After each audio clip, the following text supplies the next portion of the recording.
जैसे बलदेव राम जी के नाम से नागौर की कॉलेज है, माडीबाई के नाम से नागौरी कॉलेज है, ऐसे लोगों के नाम से कॉलेज होनी चाहिए। बलदेव राम जी ने शिक्षा के लिए इतनी गजब की अलग जगह इस मारवाड़ की भूमि में, जिसको सुन कर के रोंगटे खड़े हो जाते हैं कि उन्होंने कैसे इन परिस्थितियों में इतना काम कैसे कर लिया। यहाँ मारवाड़ में किसी के पास 1 रुपया देने को नहीं था। बलदेव राम जी चाहते थे कि एक एक बच्चा पढ़े, गांव गांव जाकर के लोगों को समझाते, बच्चों को पढ़ाओ, एक बच्चा मुझे सौंप दो, मैं पढ़ाऊंगा। और यहाँ के पकड़ के जोधपुर ले जाते। मेरे गांव में भी एक आदमी को उन्होंने पढ़ाया था। करीब सभी गाँवों में ऐसे पकड़ पकड़ के ले जाते और जोधपुर में पढ़ाते थे। उनके पता नहीं कैसे व्यवस्था करते थे। गाँव वाले उसको, जो बुजुर्ग, कहते थे कि फला आदमी नाबालगी में पढ़ियो, नाबालगी में, या लावारिस बता करके पढ़ाते थे, अनाथ बता देते थे, लोगों से पैसे लेते थे कैसे ही करके कि भाई अनाथ बच्चे हैं, इनको पढ़ाना। उनकी खाने पीने की सरदारपुरा में व्यवस्था करते थे। और इस प्रकार उन्होंने, उनके दिल में बहुत दर्द था। हालांकि उनके कई साथी थे इस मामले में। नागौर से मूर्चंद जी आर्य थे, गुल्लाराम जी थे रतकुड़िया से, रामदान जी बाड़मेर में, बाड़मेर के बलदेव राम मिर्दा थे रामदान जी, जिन्होंने बहुत मेहनत की, रेलवे की नौकरी करते हुए भी पढ़ाई की, और पढ़ाई करने के बाद लोगों को पढ़ाने के लिए उन्होंने इतनी मेहनत की। तो ये लोग, और उल्टा जागीरदार नहीं चाहते थे पढ़ाए जाए बच्चे।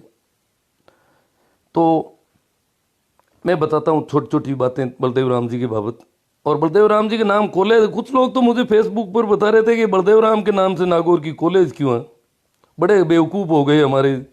बलदेव राम, जो भी शिक्षा और जो नमक है इस मारवाड़ की भूमि में, जो एजुकेशन है, जो जन जागरण है, वो मिस्टर बलदेव राम मिर्दा की वजह से है। अगर बलदेव राम मिर्दा नहीं होते तो आज हम शहर में जाने से पहले बिदक थे कि यार शहर है, डरते लोगों से। गांव के बाहर जंगलों में घूमने वाली कौमें थी ये, खेती करने वाली पशुपालक।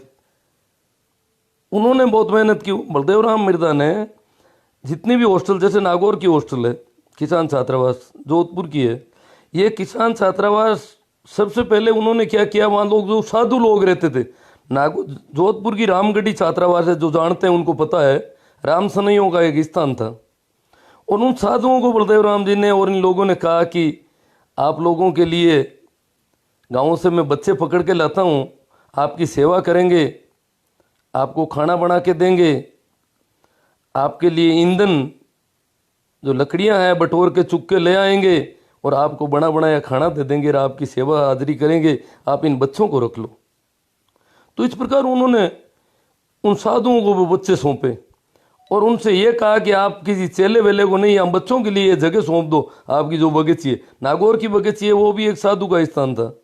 नागौर की जो किसान छात्रावास है, उस बगीची में भी उन्होंने साधुओं के पास बच्चे ला के छोड़े, और फिर वो साधु चल बसे तो वो ज़मीन किसान छात्रावास के अंडर में आ गई। हालांकि उसको लोग जाट बोल्डिंग कहते हैं आज भी, परंतु बलदेव राम जी ने उनका नाम रखा किसान छात्रावास। लोग इसलिए जाट बोर्डिंग कहते हैं कि जाटों के बच्चे ज़्यादा थे। बाकी बलदेव राम जी जिन किसान छात्रावास को चलाते थे या चलाने के लिए उनका प्रयास था, उनमें उन्होंने कह रखा था कि किसी भी जाति का गांव का रहने वाला, जिसका शहर में रहने के लिए ठौर ठिकाना नहीं है और वो पढ़ना चाहता है, वो इस हॉस्टल में रहेगा, चाहे उसकी जाति कुछ भी हो। तो मैं जब 1979 में नागौर की किसान छात्रावास में गया, उस समय सिर्फ 2 ही जातियां, एक तो शेड्यूल कास्ट के बच्चे नहीं थे और एक राजपूतों के बच्चे नहीं थे। और उसका कारण था कि उस समय राजपूतों ने अपनी अलग से अमर छात्रावास बना रखी थी।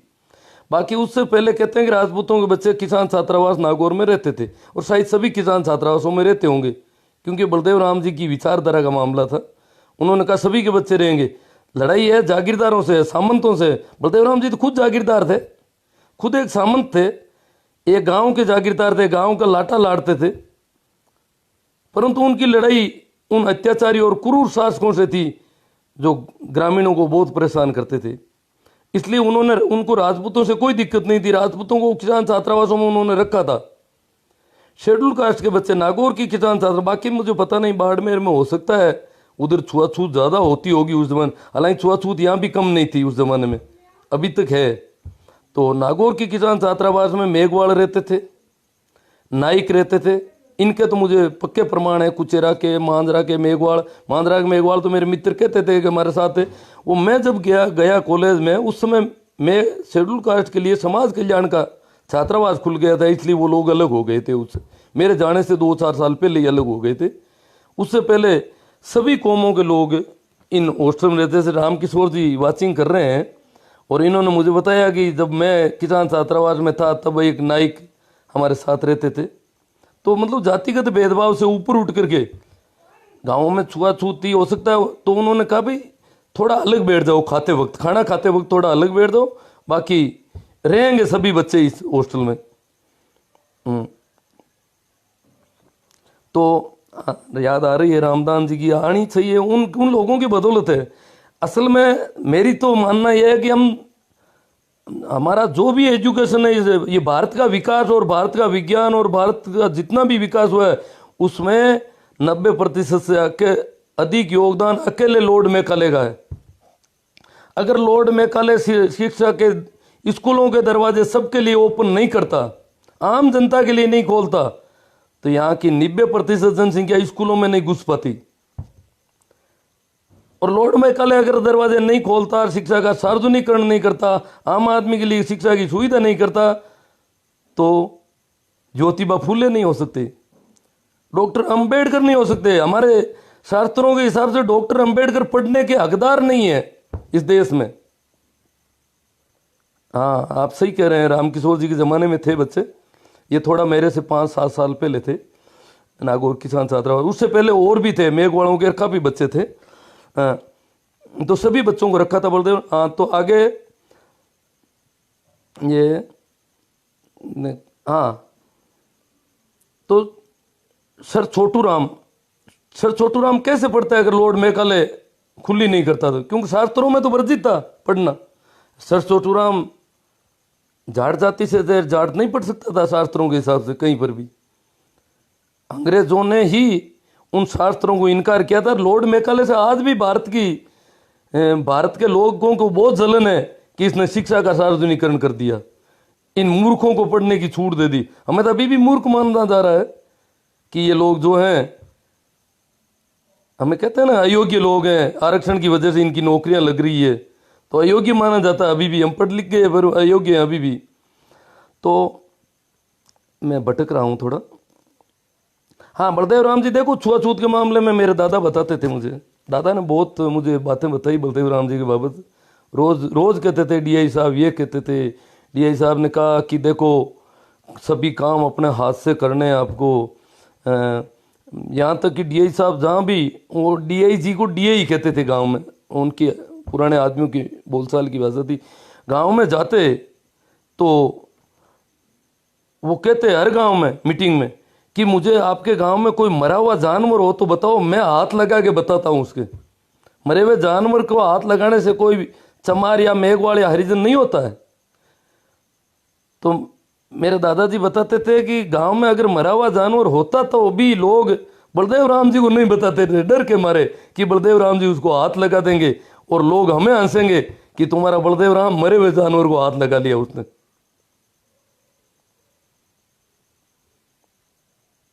शास्त्रों में मनुस्मृति में मिस्टर समंदर सारण, शास्त्रों में मनुस्मृति के हिसाब से एजुकेशन वर्जित है, सभी शास्त्रों में। रामचरितमानस भी कहती है एजुकेशन वर्जित है। चरितमानस में तुलसीदास कहते हैं कि अधम जाति को विद्या देई, और जैसे आई को दूध पिलाई। जैसे सांप को दूध पिलाओ तो वो जहर नुकसान करेगा, सांप तो आपको ही नुकसान करेगा अगर दूध पिलाओगे तो। इसी प्रकार इन नीची जाति के लोगों को अगर विद्या दोगे तो बस सांप को दूध पिलाने के बराबर बताया उन्होंने।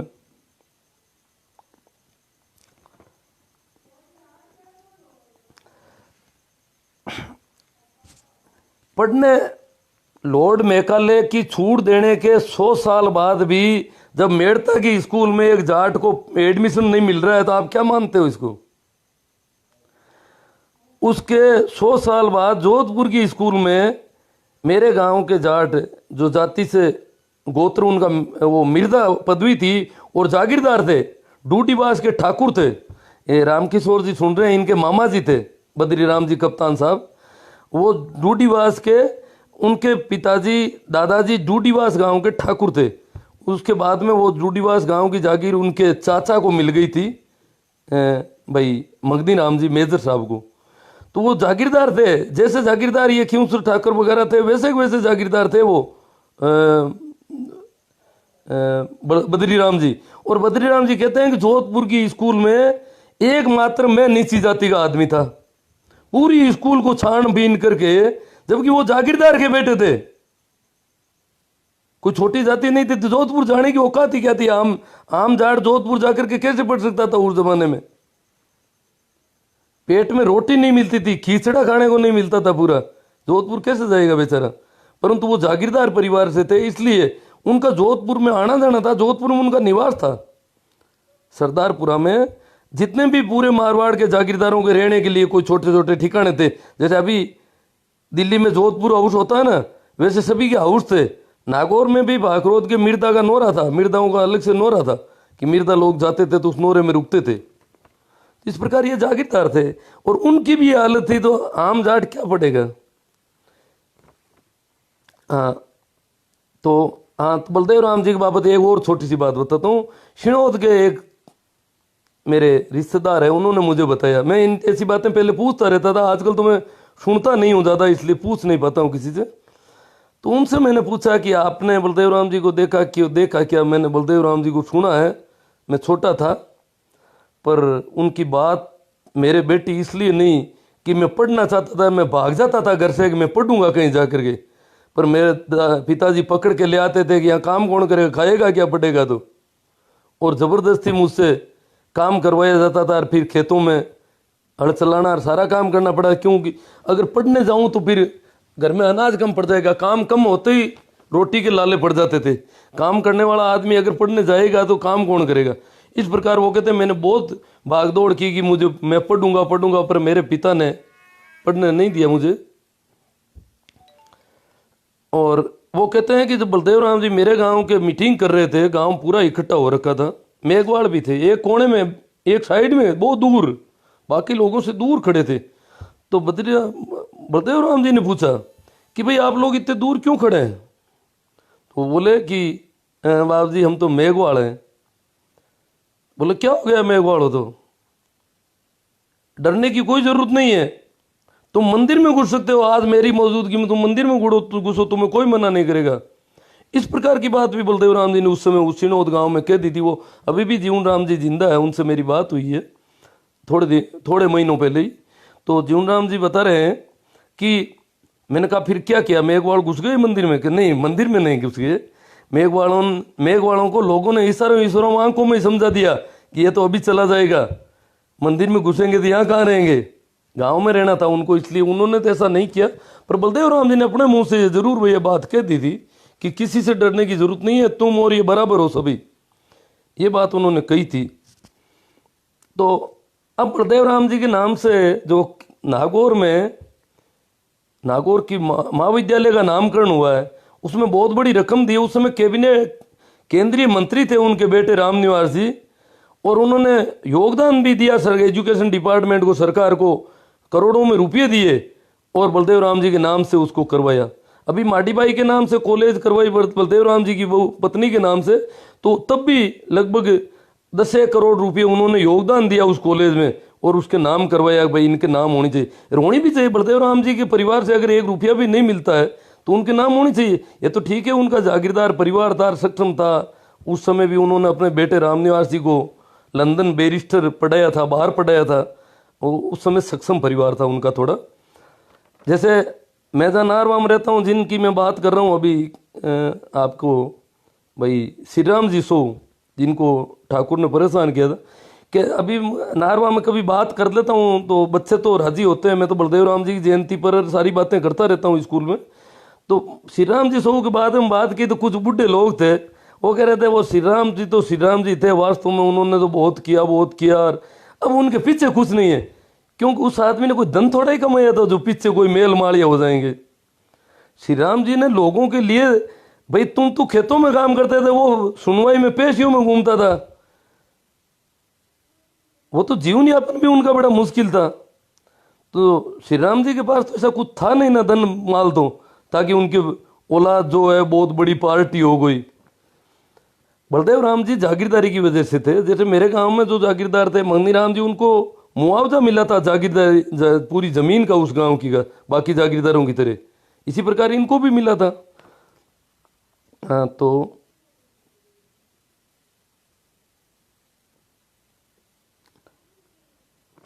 ठीक है, काफी बात हो गई,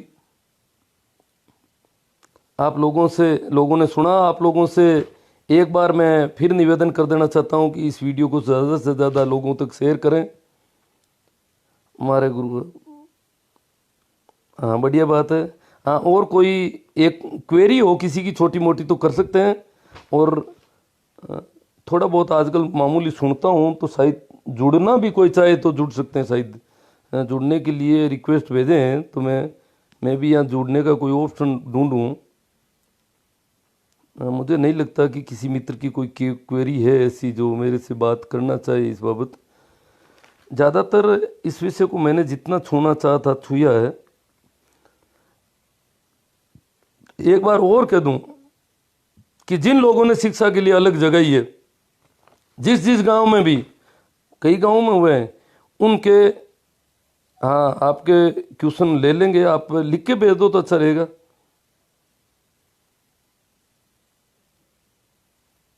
हाँ करूँगा मैं, उनके बारे में थोड़ी बातें लिख दूंगा आपको। कहते हैं कि बलदेव राम जी उस जमाने में जब गाँवों में फिरते थे, तो एक तो बच्चे मांगते थे लोगों से, दूसरा वो लोगों से, उन स्थिति ये थी कि गांव वाले गांव में आने से पहले बलदेव राम जी के समाचार सुन करके दूसरे गांव तक चले जाते थे, और उनको कहते थे कि आप हमारे गांव में मत आओ, और गांव के जागीरदार के गुंडे आपको मार देंगे, बंदूक लिए खड़े। फिर भी बलदेव राम जी रुकते नहीं कि मेरी चिंता तुम मत करो, मेरी चिंता करने की आपको ज़रूरत नहीं है। और इस प्रकार बलदेव राम जी गांव में आते तो मीटिंग में लोग इकट्ठे नहीं होते थे। मेरे दादाजी बताते थे कि बलदेव राम जी की मीटिंग में भाषण सुनना अपराध था उस जमाने में। तो जो मीटिंग लेते थे तो लोग यूं ही बैठे बैठे सुनते थे, सामने जाके कोई नहीं बैठता, न तो कोई दरी बिछाता था, न कोई पीने के पानी लाता था उनके लिए। अगर पीने का पानी लाए तो पेशी पड़ जाती थी रावड़े में, और दरी कौन बिछाए उनके लिए। तो कहते हैं कि यूं बैठे बैठे सुनते थे, जैसे वो सुन ही नहीं रहे, यूं ही बैठे हैं, कोई दूसरा काम कर रहे हैं। और पूछते कि तुम भाषण नहीं साहब, मैं तो यूं ही बैठा था पीछे, उधर देख रहा था, उधर मैंने देखा ही नहीं वो आए। तो मतलब इस प्रकार लोग उनको सुनते थे। इतनी बड़ी कठिन परिस्थितियां थी, फिर भी वो गांव गांव घूमते थे पूरे मारवाड़ में। उनको, उनके दो काम थे, सरकार की तरफ से भी था कि इनको समझाना है भाई जनता को कि जो डाकू है, गुंडे हैं, उनके बारे में मुझे सूचना दो, डाकुओं का उन्मूलन उनका मुख्य कार्य था, सरकारी काम भी था।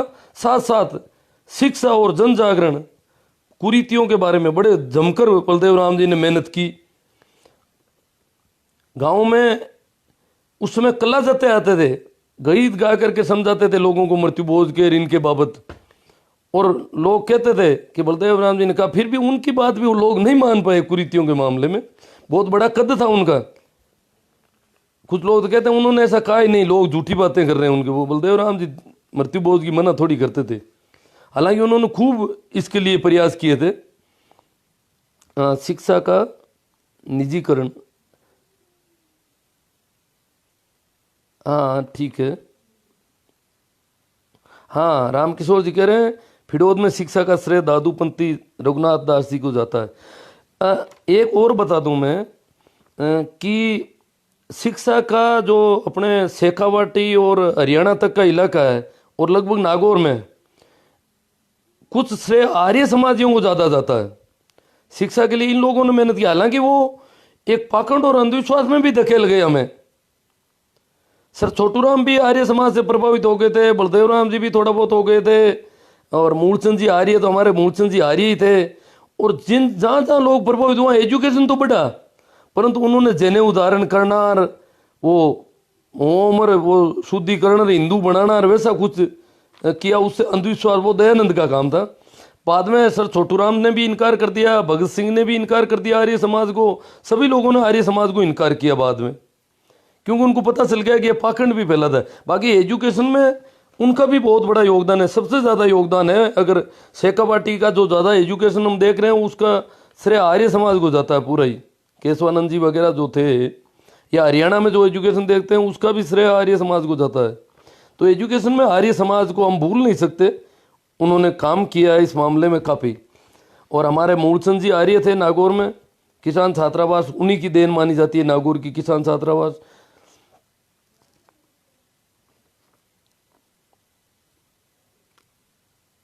हाँ क्या है निजीकरण, हाँ निजीकरण की सुन रहे हैं सर, कई बातें हैं। मैं थोड़ा मारवाड़ की जो शिक्षा का, मारवाड़ क्षेत्र में शिक्षा कैसे हुई और जन जागरण, इसके इतिहास में गरीबों के लिए बलदेव राम जी गरीबों के लिए क्या करते। बलदेव राम जी के पास गरीबी उन्मूलन का कोई कार्यक्रम नहीं था। बलदेव राम जी ने मारवाड़ टेंडेंसी एक्ट 1949 में करवा लिया था, और बाद में बलदेव राम जी हमारे जागीरदारों से संघर्ष करते करते मर गए थे। जिन मित्रों को पता नहीं उनको बता दूं कि पूरे मारवाड़ की जहाँ तक मुझे जानकारी है 95% जमीन राजपूतों की थी, 95% से ज़्यादा। कुछ जागीरें चारणों के पास थी, इक्का दुक्का यूं काफ़ी दर्जनों में हो सकती है वो, कुछ ब्राह्मणों के पास थी, और कुछ एक जागीरें राजपुरोहितों के पास थी।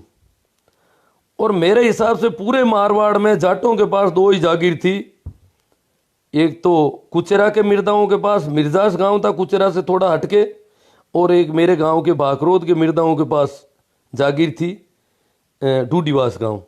शायद इसके अलावा पूरे मारवाड़ में मैंने काफ़ी पूछा है, जाटों के पास 1 इंच भी जमीन नहीं थी, एक खेत नहीं था, बाड़ा नहीं था, घर नहीं था, रहने की कोई जमीन नहीं थी। जब जाट कोई मकान बनाने की बात करता था तो राज के कणवारी पूछते थे कि मकान के नीचे टाई है क्या, ले जाएगा कैसे, क्योंकि यहाँ तुम रहते हो तो करसा हो, तुम तो जमीन तो तुम्हारी है नहीं। कल को जागीरदार कहते कि भाई निकलो यहाँ से, तो निकलना पड़ेगा, तो फिर मकान यहीं पड़ा रहेगा तुम्हारा, इसके नीचे कोई पहिए है क्या जो तू इसको चला के ले जाएगा तेरे साथ। इसलिए हमारा कोई ठोर ठिकाना नहीं था, न कोई हमारी जमीन थी, रहने के मकान की जमीन हमारी नहीं थी। अब यार किसकी भूमिका है मुझे क्या पता, मैं क्या, ये जो जाकड़ा साहब पूछ रहे हैं किसकी भूमिका है इसको बनाने में, बलदेव राम मिर्दा कॉलेज नहीं वीर तेजा जी का नाम करने में। सरकार ने घोषणा की है, सरकार ने आदेश किया है, तो ये तो सरकार की होगी, सरकार के आदेश के बिना तो कैसे हो रही है।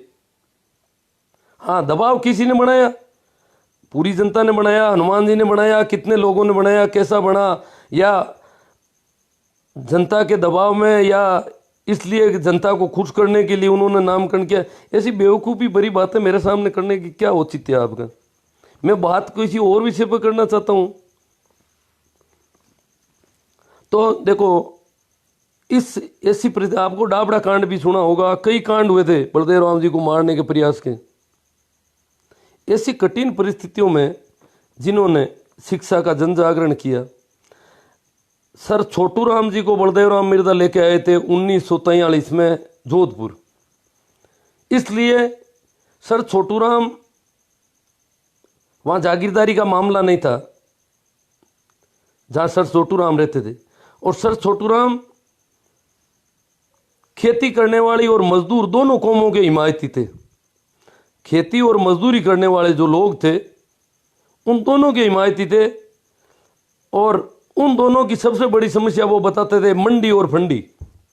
मंडी जो दुकानदार था गलत तोलता था, वाट तोलने के मापदंड अलग अलग थे, लेने के और दूसरे दो।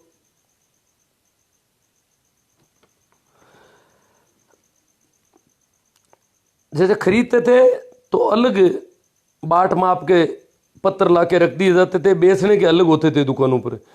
तरह तरह से ठगा जाता था किसानों को। तो सर छोटू राम कहते थे मंडी से सावचेत हो जा। और एक फंडी, फंडी उसको कहते जो पाखंड और अंधविश्वास फैलाते थे समाज में, पंडित पुजारी मुल्ले मौलवी। फंडी दो प्रकार के थे सर छोटू राम की नज़र में, पंडे पुजारी भी थे और मुल्ले मौलवी भी थे। क्योंकि सर छोटू राम के साथ में पूरे पाकिस्तान के मुसलमान थे उस समय, जिन्ना को भी नहीं मानते थे तो सर छोटू राम को मानते थे।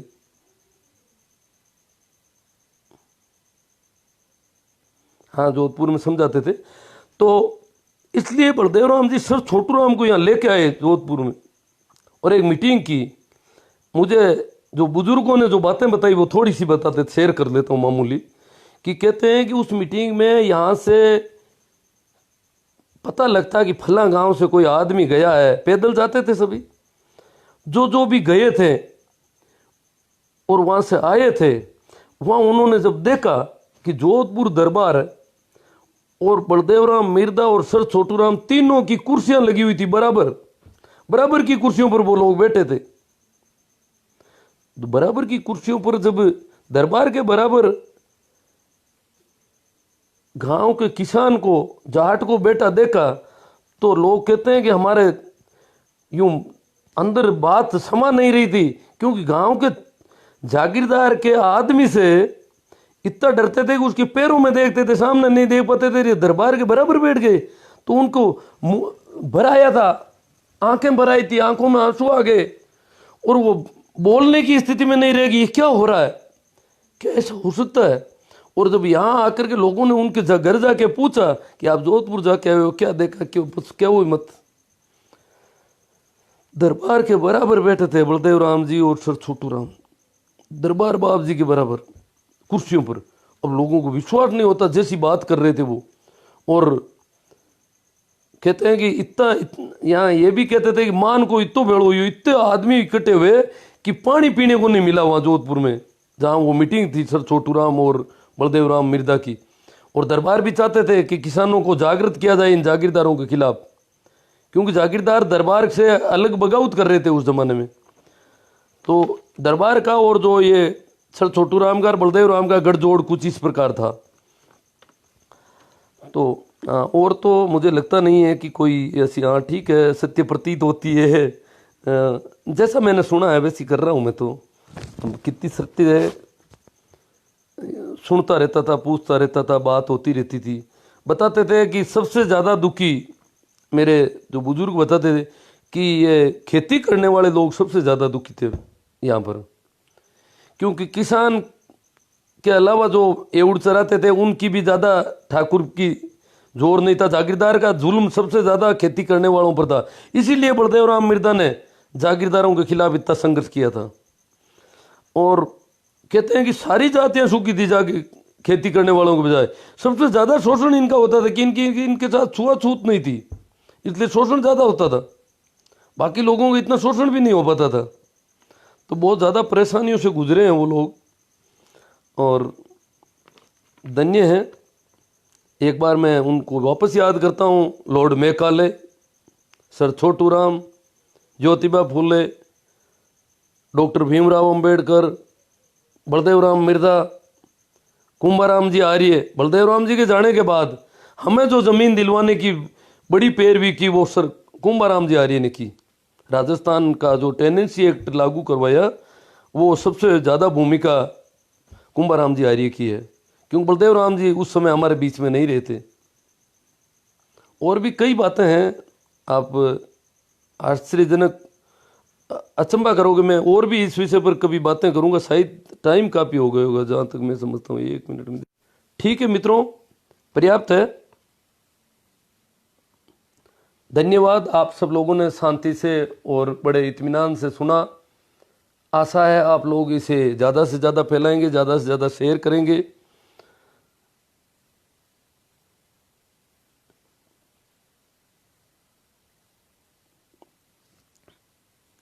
धन्यवाद। एक बार फिर मैं आप सबको प्रणाम करते हुए, राम राम करते हुए आपसे विदा लेता हूँ। धन्यवाद। शेयर करना नहीं भूलें।